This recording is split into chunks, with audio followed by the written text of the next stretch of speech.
Mensch, du spürt uns Jungs doch 0:0 wie Halbbüttel. Mensch, Willi, wenn unsere Jungs am Sonnabend wie Trö spielen, bloß ein Tor macht, dann langt das. Dann sind wir in der ersten Liga. Ein Tor langt. Stellt ihr das für? Der grode FC Halbbüttel. As verlieren. Apropos verlieren. Wo bleibt Tillmann nicht?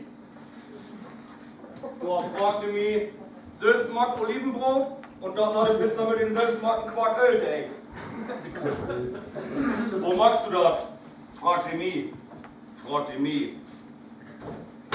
Sie sagt so, ich krieg all Stresspusteln, wenn ich nur in der helle Deckknete reding und mir vorstelle, ich schau noch nebenbei ein Tiramisu machen. Da sag ich so, tja, meine Gute, wahrscheinlich organisierst du dich nicht richtig. Hab ich gesagt, hätte so verdammtes ignorante Co. Ja, mag wie.